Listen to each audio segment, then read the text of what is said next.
សួស្តីពុកម៉ែបងប្អូនទាំងអស់គ្នាថ្ងៃខ្ញុំមកបង្ហាញពីសកម្មភាពផាខ្លះអំពីការធ្វើបញ្ឆេវហូបជុំគ្នាជាមួយនឹងបងប្អូនដំបូងគឺអត់មានអីច្រើនទេក្រៅពីហាន់បន្លែដើម្បីធ្វើបើអត់ហាន់ក៏អត់មានធ្វើទេខ្ញុំមកធ្វើការហាន់បន្លែគ្រឿងបុកត្រីមានដូចជាការ៉ុតខ្ទឹមក្រហមខ្ទឹមស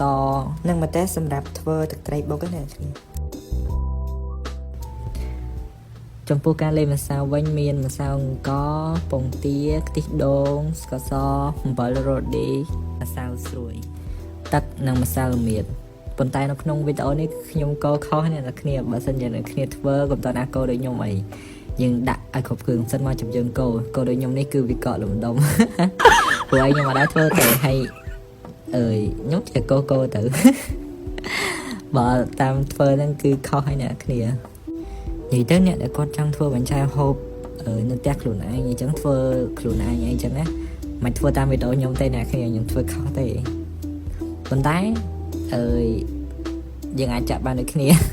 គ្រាន់ថាការលេងម្សៅរបស់ខ្ញុំនេះគ្រាន់តែគេអ្នកចេះគេមើលមកងាប់ហើយ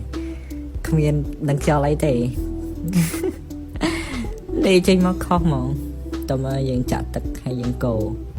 តែប៉ិតយើងត្រូវចាក់ទាំងអស់ហ្នឹងបើយើងកោបើដូចខ្ញុំអីគឺនេះម្សៅកក់ដុំដូចខ្ញុំអញ្ចឹងខ្ញុំចង់ភ័យដែរតែចង់ក្រោយអត់អីវិញអ្នកគ្នាតបមកទៀតយើងថែមម្សៅលំនៀតដើម្បីយកពណ៌អូខេបង្កាត់ភ្លើងនេះខ្ញុំបង្កាត់ភ្លើងទុកយូរខ្ញុំថាធ្វើតាមផ្លែតហើយមានអីហើយអ្នកគ្នាអើយខ្ញុំទឹកត្រីបុកនេះខ្ញុំធ្វើហើយខ្ញុំភ្លេចថតអ្នកគ្នាឥឡូវខ្ញុំថតអាពេលហើយហ្មងទៅនិយាយទៅកន្លះធុងដោយសារតែធ្វើបញ្ឆេវនឹងវាហាងច្រើនដែរអញ្ចឹងហើយណាមួយបងប្អូនគាត់ហូបគ្នាច្រើនអញ្ចឹងយើងធ្វើច្រើនទៅចំពោះ snow គ្មានស្អីទេអ្នកគ្នាសណ្តែកគួរបកាសាច់មាន់សាច់ជ្រូកនិងខ្ទឹមប្រាំងអីអញ្ចឹងចូលមកដល់ការចាក់គឺ